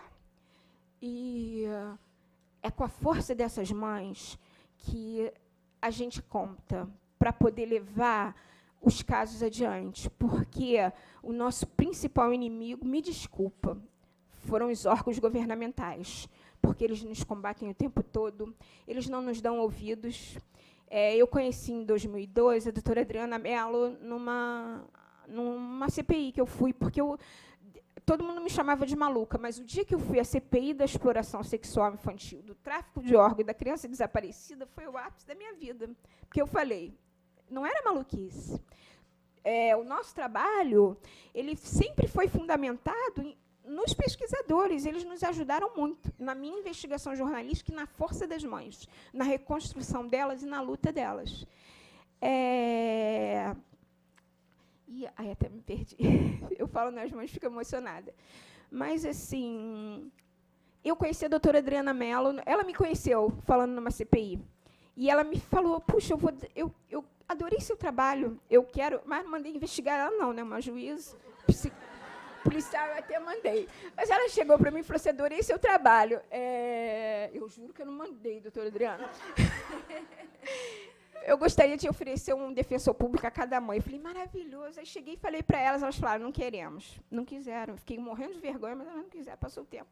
Um caso estava sendo para ser prescrito, e eu falei, vamos procurar a doutora Adriana Mello para a mãe que venha ser uma das coordenadoras desse projeto, a Elizabeth. Aí ela falou, não quero, vou falar com o Gilberto. Aí o Gilberto falou, Val, olha, ela que tem que decidir, ela é a mãe, se ela não quer, eu falei, o caso vai prescrever. Aí ele, tem que respeitar o desejo dela. Eu falei, tá bom. Aí virei para ele e falei, você vai. Não quero nem saber, você vai comigo. Vai obrigada mesmo. Ela, mas meu psicólogo, seu psicólogo te atura há 11 anos, eu há 18, você vai comigo. Aí ela foi, eu ainda fui falando para ela, olha, é a primeira vez que eu lido com uma juíza, você também, a gente vai entrar no Olimpo. Então, assim, se comporta, seja simpática. Ela sentou na frente da doutora Adriana, né, doutora Adriana? A primeira coisa que ela falou, a doutora Adriana começou a conversar com ela, olha, eu não queria estar aqui, vim obrigada, porque a Val me obrigou. Eu não acredito em nada. Então, a doutora Adriana, eu falei assim, danou-se. Né, que imagem que a juíza vai ficar da gente. Mas a doutora Adriana, ela não olhou a gente como juíza, ela não olhou aquela mãe como juíza, ela olhou como mãe. Esse olhar humano, ele fez toda a diferença para que essa mãe confiasse nela. E nós fizemos um documentário, nosso trabalho é motivo de documentário no exterior, como exemplo de luta pelos direitos humanos, exemplo de educação, porque, assim, nós temos um projeto de educação que foi criado por um irmão de uma menina assassinada. Eu dei esse projeto para ele quando ele tinha 17 anos, chama Gente do Amanhã. Ele recebeu o apoio da Áustria. E há 7 anos a gente está educando meninos e meninas com esse projeto, que são vítimas de violência e irmãos de desaparecidos. Porque a Jovita pode... Os irmãos desaparecidos são uma sombra, porque a mãe ela precisa se dedicar àquele filho que está desaparecido. E o outro cresce como sombra. Esse menino, ele hoje está um homem, ele se formou em jornalista, como eu, e está fazendo economia agora, e ele dirige esse projeto. Ele teve um período da vida dele que ele só namorava a mulher mais velha. E como a gente é meio mãe, né, eu ficava assim, encasquetada com isso. Falei com o Gilberto, ele falou, vai ver que ele quer aprender. Mas eu ficava muito preocupada com ele. Aí eu falando com ele, mas por que você só namora a mulher mais velha? Ele falou assim, então eu vou te contar. É porque eu lembro da minha irmã. Eu não consigo namorar uma menina.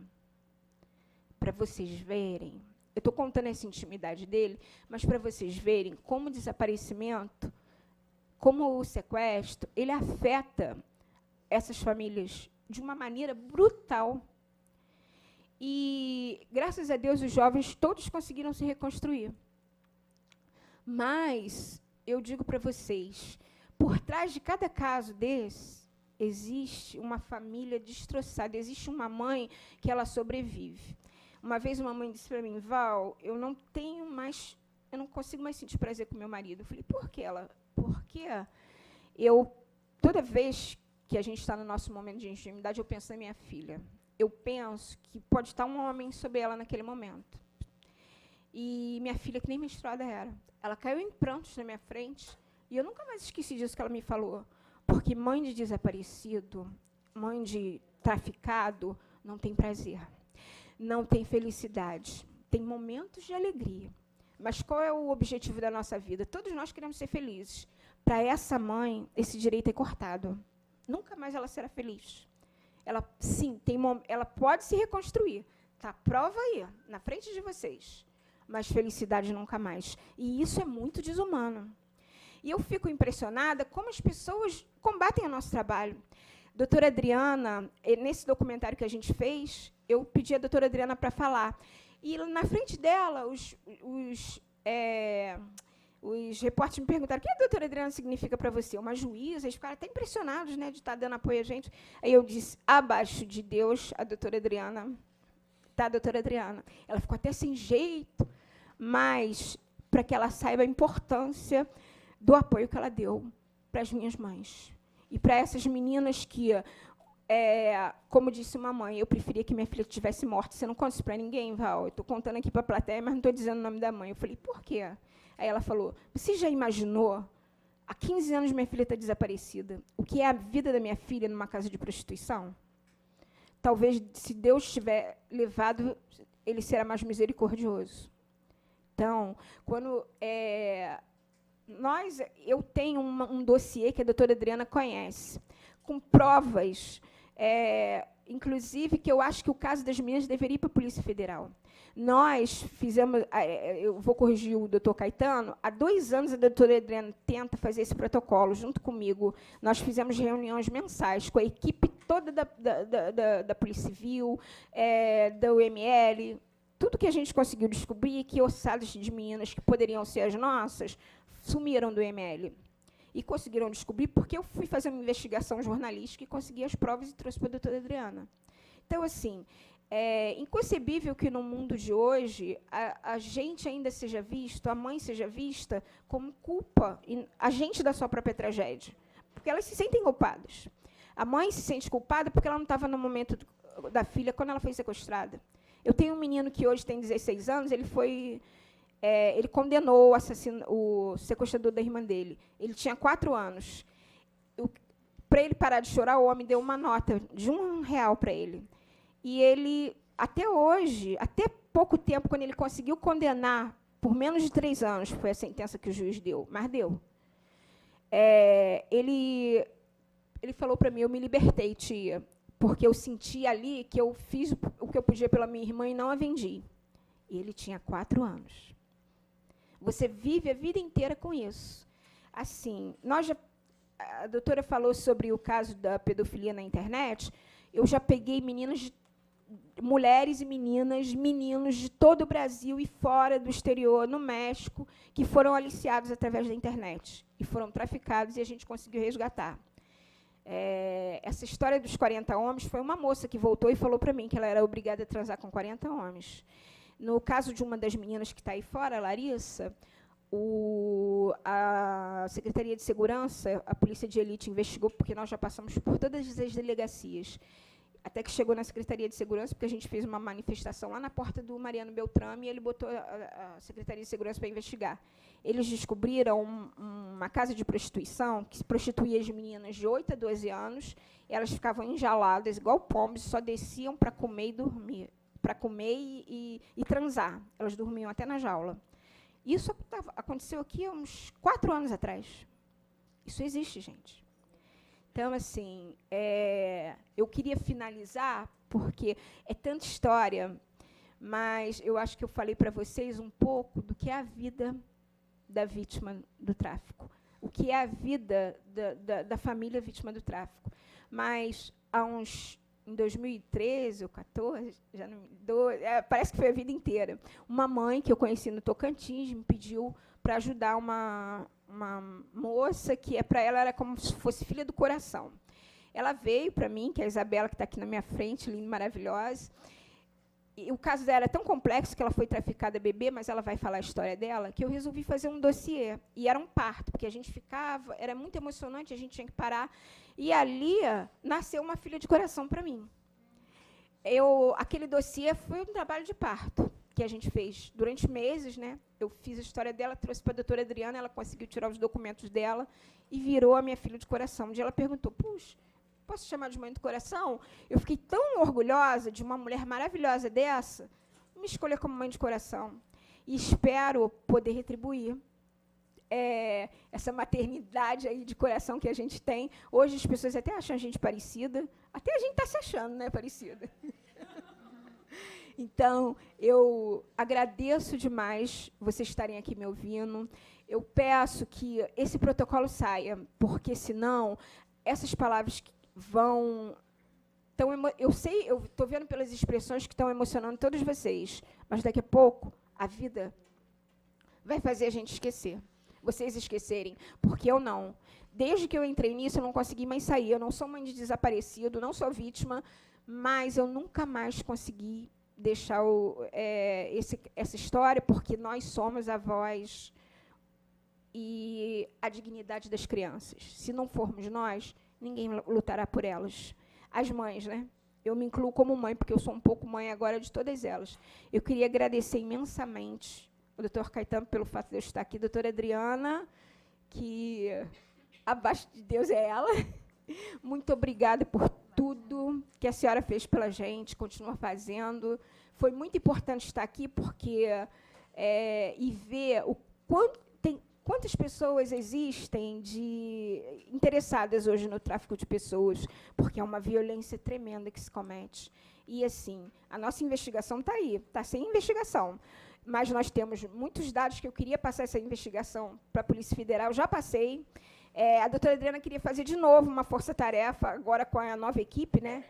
Ela me chamou para a gente fazer isso e eu disse não, porque eu estou cansada de ser enganada. Eu falei para ela, as mães também, muitas delas falaram para mim, a gente só vai por sua causa, a gente não acredita que vai acontecer alguma coisa. Mas nenhuma mãe luta hoje pelo seu filho. Ela luta para que não aconteça com elas e com os filhos de outras mães o que aconteceu com as nossas crianças. Então, assim, pensem nisso, porque se a sociedade civil se levanta pelos traficados, isso pode acontecer a qualquer um. Isso não é só na classe pobre, não. Está aí a Jovita Belfort, que não me deixa mentir. A Jovita é classe média alta, tem um filho famoso, ela, por si mesma, tem a sua fama, porque é uma ativista longa de direitos humanos, e nada disso impediu a Priscila de sair na hora do almoço e sumir. Muita gente diz que Priscila estava envolvida com droga. Claro, a vítima é sempre a culpada, mas não estava. Eu sei que não estava, porque eu virei uma pessoa da família da Jovita, conheço o Vitor. O que aconteceu com a Priscila? Não tem investigação. A Priscila pode ter sido uma mulher traficada porque era lindíssima, ou se foi abusada. Como uma mãe convive com isso? 24 horas do seu dia. Se vocês, que não têm filhos nessa condição, como nós, se levantarem conosco, esses casos diminuem, mas tem que ser a sociedade civil a pressionar. Muito obrigada. Deus abençoe todos vocês, principalmente a doutora Adriana.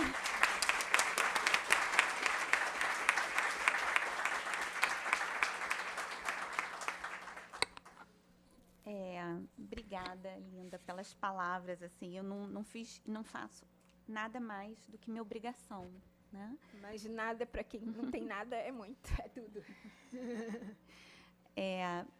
Antes do término aqui, eu gostaria de convidar a Isabela para ir ali se manifestar sobre a sua história, né? Que é uma história de tráfico de pessoas complexa, né?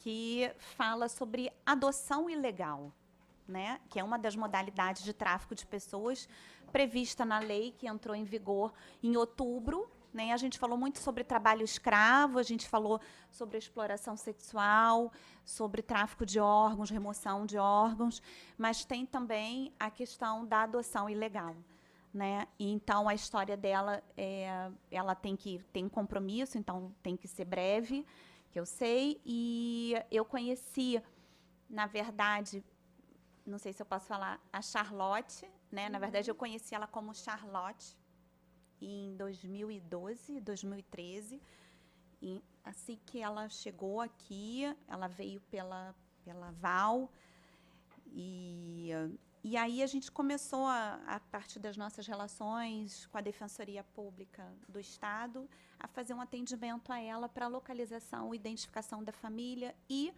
os documentos, que ela não tinha documentos, né? O nome dela era Charlotte, e eu não vou falar mais a história, porque que eu quero que ela fale. Então, por favor, agora, Isabela, que é um nome belíssimo. Obrigada. Todo mundo está me ouvindo bem? O microfone está... Acho que estão ouvindo. Será que tá? Acho que não tá funcionando. Bom, então, isso, eu queria falar um pouquinho da adoção ilegal, do tráfico de pessoa para adoção ilegal, porque é um tráfico que as pessoas têm muita dificuldade em falar, porque acho que é um tráfico, as pessoas, é como um tabu, né? Porque já não chama nem de tráfico de pessoas, fala adoção ilegal. Aí tem essa ideia de adoção. Aí a pessoa acha que a adoção é uma coisa boa. Como que a adoção pode ser errado? Como assim? Então, é muito difícil para a gente, porque é muito sofrimento pelas vítimas, pelo jovem, porque quando é um tráfico de pessoa, a identidade da pessoa não existe, porque numa adoção legal, a pessoa, quando ela faz 18 anos, ela tem o direito de poder procurar a família biológica, para poder saber qual que foi a minha história, por que eu não cresci com a minha família, entender. No tráfico de pessoa, a adoção ilegal, não existe dado, porque, na verdade, meus documentos que eu tinha, que foram forjados para me tirar do Brasil, era data de nascimento falso, lugar de nascimento, mãe falsa, tudo falso. Porque, na verdade, minha mãe de verdade, que agora já faleceu, que foi assassinada muito cedo, com 25 anos, em situações horríveis, ela nunca deu consentimento, porque ela não queria dar a filha. Até escolheu um nome para a filha, que era Isabela dos Santos. Ela não queria. Mas tiraram dela, registraram com nome falso. E para mim foi muito difícil, porque toda a minha procura que eu fiz, eu voltei para o Brasil faz 5 anos, eu fui num monte de órgãos públicos, defensoria pública do Estado, dizendo que não era Estado, que era União, a União dizia que não era União, que era corregedoria, assim, foi assim, uma coisa assim. E quando eu ia lá, as pessoas, ninguém nunca se interessou pela minha mãe biológica, as pessoas, mas é a família que adotou, eles estão bem? Eu falei, eles estão bem, sim. Era sempre assim. Eu sempre senti que minha mãe, porque as pessoas falam, é importante olhar pelo outro. Eu acho que minha busca, qual que foi o maior motivo da minha busca? É o que ele sabe da minha verdade. Mas foi, peraí, eu sou uma mulher, sou uma pessoa. Quer dizer que quem me gerou é uma outra pessoa. Então, qual que é a história dessa pessoa? Qual que é a história dessa mãe? Eu acho que fui a única pessoa que enxergou ela, porque ninguém nunca enxergava essa mãe. Porque eles pensavam em uma mãe pobre. Minha mãe era negra, e uma mãe negra, ela é negra e índia. Então, ela não tem imagem, ela não tem espaço. E ninguém nunca queria falar dela. Todo lugar onde eu ia, aí eu falava, não, mas é minha mãe. As pessoas, não. Aí, assim, eu sentia muito isso. Porque minha mãe, como alguém falou também hoje, né? Eu acho que tanto eu, como filha de uma mulher pobre, negra, e minha mãe, a sociedade não queria ver a gente. Então, entre aspas, uma a mais ou a menos, até que é bom uma a menos, porque o Estado não vai ter que bancar aquela criança. E também, eu fui pesquisando muito essa questão de adoção ilegal, até a Grazi, com quem eu fiz uma parceria, escrevi até um artigo sobre isso, e eu até descobri que, na verdade, esse tráfico de criança era até lucrativo. Era por isso que o Estado, mesmo sabendo o que acontecia, deixava rolar. Porque isso gerava dinheiro. Tinha que ter advogados para fazer a papelada no cartório, tinha que poder receber os estrangeiros, tinha que ter intérprete, tinha que ficar hotel, restaurante. Então, na verdade, isso lucrava, gerava um dinheiro para aquela sociedade, e quem pagava a conta era a mãe e o bebê. E até o bebê, as pessoas diziam, mas foi para Paris, foi passear, o que ela ia ser aqui no Brasil? O que seria? Ia virar marginal, ia virar prostituta, não sei o quê. Aí, finalmente, consegui, graças a Deus, conhecer a minha família. Assim, foi muito difícil, uma coisa que assim, não dá nem para imaginar, realmente. Assim. É porque foi uma busca, porque tudo era fácil, tudo. E eu localizei essas pessoas que fizeram isso comigo. Mentiram, disseram, que fui deixada numa caixa de sapato, que minha mãe me deixou meio morta. Descobri que tudo isso era falso, porque eu sou a segunda filha, minha mãe tive 4 filhos. E eu descobri minha irmã mais velha, a Lucélia. Ela falou, mas eu te procurei tanto, mas eu não sabia onde procurar. Eu era criança também, não sabia. E isso sabia que porque eu fui traficada também uma outra irmã minha em 91, eu em 87. Aí minha irmã contou, né, que ela sabia, eu tinha uma família, a gente tinha casa, a gente não porque as pessoas falavam assim para mim, como se eu tivesse que agradecer a Deus de ter sido vendida, traficada para umas pessoas da Europa, porque eu não tinha nada. Eu tinha que dar graças a Deus, mesmo que eu fosse vendida, pelo menos, você teve uma cama, você teve... Mas, na verdade, na minha família do Brasil, a gente tinha casa. A gente, assim, tinha um terreno. Assim, meu avô era militar. Assim, a gente tinha onde era a gente. Não era que, assim, eu tinha que ser vendida para ter comida. Eu tinha que ir para outro país. Eu tinha também um lugar para mim aqui no Brasil, sabe? E, para mim, aquilo foi assim, o que muda a minha vida, porque assim, tinha sido muito difícil, mas foi o que me deu minha dignidade, porque eu pensei, então, quer dizer que eu tinha irmãos, quer dizer que minha mãe era uma pessoa, que ela tem uma história, quer dizer que eu tinha um avô, de tio, a gente tinha uma casa, a gente tinha foto de famílias, a gente era pessoas, sabe? E aí, nossa, a minha vida mudou, assim, nesse momento que me senti pessoa de verdade. Até aquele dia, não, sabe? Era diferente, sabe? Era assim, tinha que, sei lá, né? E esse sofrimento não é só o meu, porque assim, na minha busca eu conheci muitas pessoas maravilhosas, assim, mais desaparecidos, a Zulmira, assim, e também muitos jovens também queriam saber, sabe? Muitos jovens, é muito difícil, porque a pessoa ela não mora no Brasil, a pessoa não fala a língua, a pessoa não tem como vir para cá. Eu vim, eu larguei tudo. Eu larguei tudo, cheguei com 25 anos, não tinha nada. Dormia em quarto de empregada, e, assim, de lá para cá, mas eu falei, eu vou resolver. E acabei resolvendo. Mas é muito difícil. Aí eu vejo a pessoa todo dia no Facebook, quem são meus pais, onde que está minha mãe, por que isso aconteceu comigo? Eu sei sofrimento até o final. Porque nada pode, assim, só se a pessoa achar.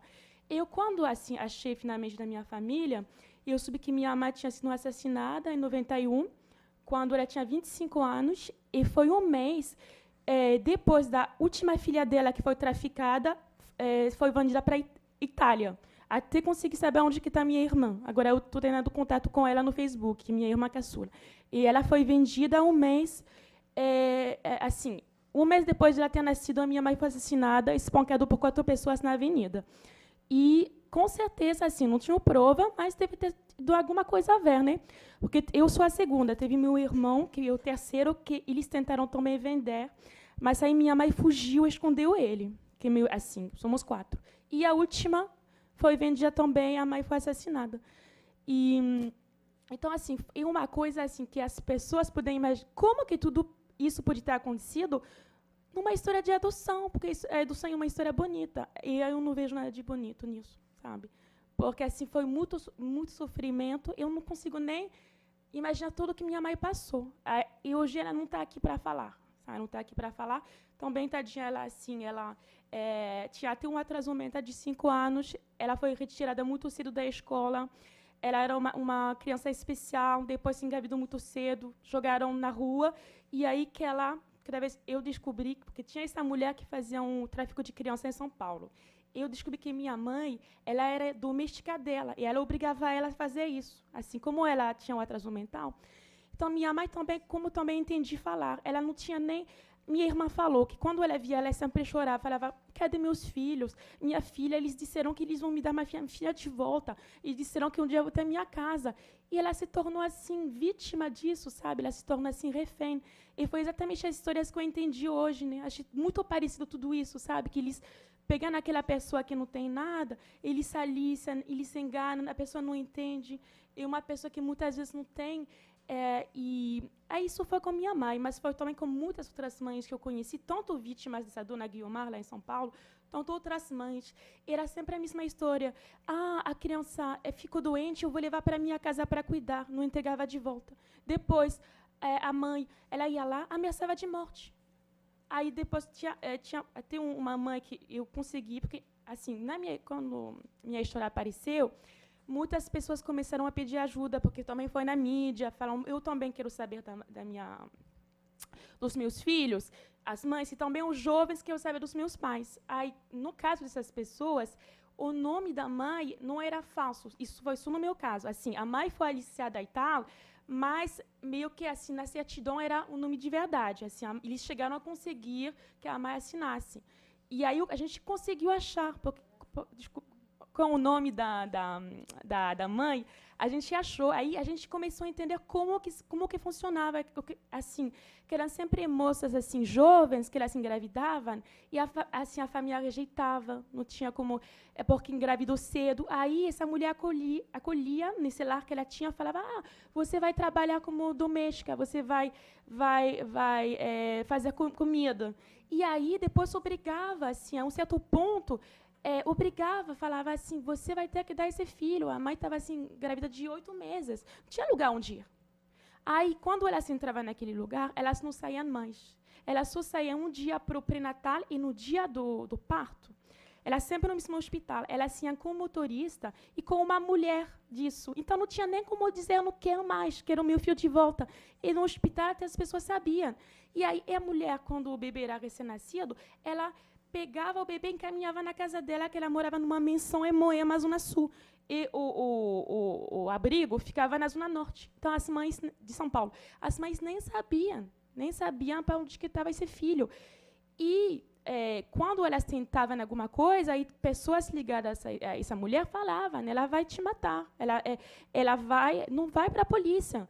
E ela tinha amigos delegados, juiz, deputados, tudo isso você não só tem, tá 90. Hoje em dia não faz mais isso, porque nessa época não tinha o ECA, não tinha muitas coisas assim que hoje em dia tem, mas eu acredito que hoje em dia deve ter coisas parecidas. Infelizmente, diretamente não é mais em São Paulo, no Rio, mas no Nordeste, no Norte, acredito.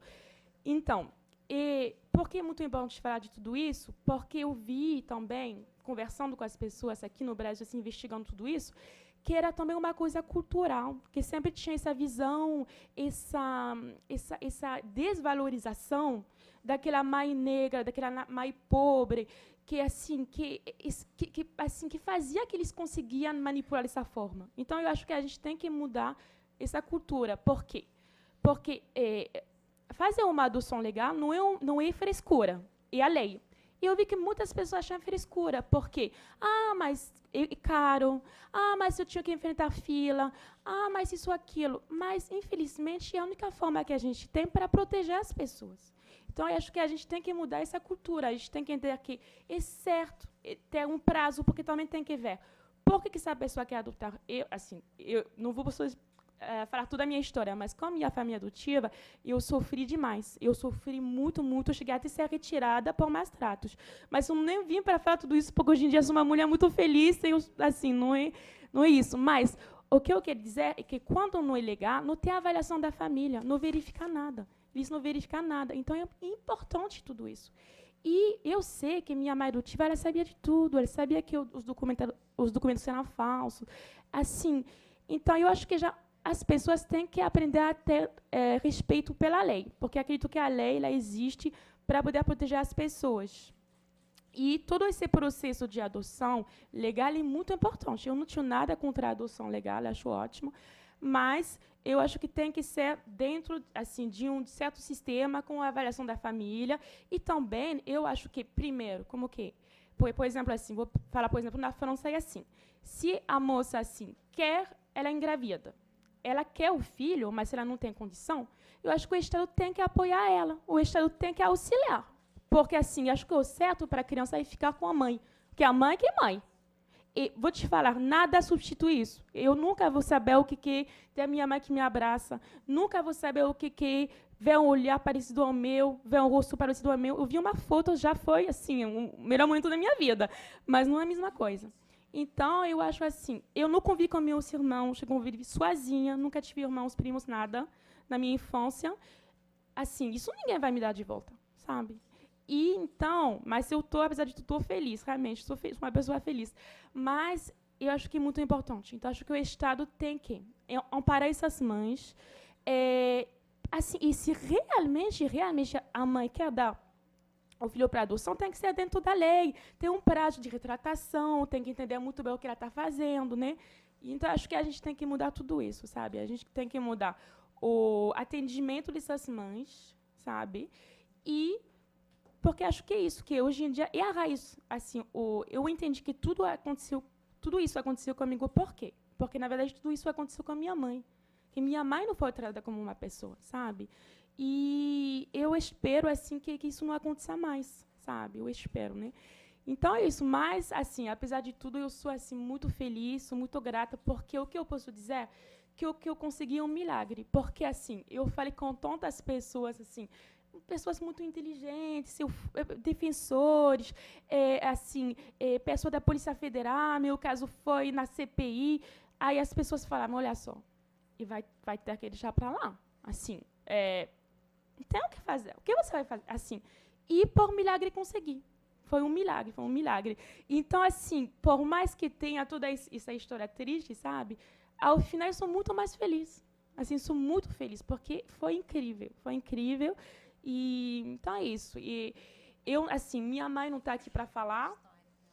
Então, para mim, eu estou aqui para falar no nome dela, sabe? Porque eu penso tudo que ela não conseguiu fazer na vida dela, né, que ela morreu tão cedo, eu tinha que fazer em dobro, sabe? O que eu estou tentando fazer, sabe? Porque, o que sobrou dela foi a gente. O que sobrou dela nessa terra? Foi a gente, né?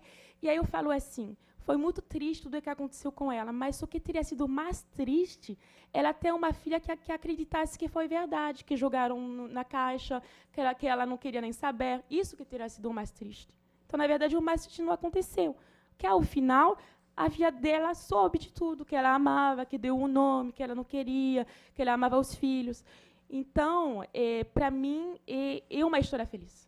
Vou te falar que é uma história feliz. E é isso. Estou muito feliz. E também eu conheci tantas pessoas maravilhosas, sabe? A minha busca, assim, a Val, a Jovita, tantas mães. Eu tinha tantas mães. Eu tinha mais mães do que quem tem a mãe biológica.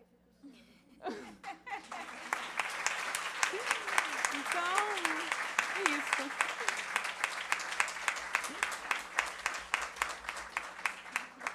Tá isso. Não quero que vocês fiquem tristes. Eu quero que vocês, assim, mudem um pouquinho. Só para terminar, eu acho que é isso. Mudar um pouquinho o olhar, sabe? Exatamente isso. O olhar sobre as mães, o olhar sobre o que é certo e errado. Acho que é isso que tem que mudar o olhar. E muito obrigada por tudo, por ter me convidado. Obrigada. Obrigada, Charlotte. Antes de encerrar o evento, eu queria convidar todos e todas. A gente vai fazer um evento, o próximo evento será agora no dia 9 de agosto, em comemoração aos 11 anos da Lei Maria da Penha. A gente vai ter uma delegada, a doutora Sandra Ornelas, a defensora pública, a doutora Simone Estrelita, doutora Roberta Dias Laplace, promotora de justiça, e a doutora Leila Linhares como debatedora também. Vamos falar dos avanços e retrocessos. Quem puder comparecer, as inscrições já estão abertas, dia 9 de agosto. Então, finalizando, eu vou passar a palavra para o desembargador Caetano para umas considerações finais. Eu estou naquela situação, sabe a gente sente assim, se falar, estraga. Então, eu apenas gostaria de pedir desculpa à Val. Eu, quando me referi na questão do protocolo, eu realmente sei que essa tentativa já tem algum tempo que vocês vêm fazendo. Eu apenas confesso que me empolguei, porque hoje nós estamos aqui com vários representantes, né, do município, do Estado, de todos. Então, me empolguei realmente com a ideia de aproveitar a ocasião para a gente dar sequência. Então, eu gostaria de retificar e agradecer a você pedindo desculpa.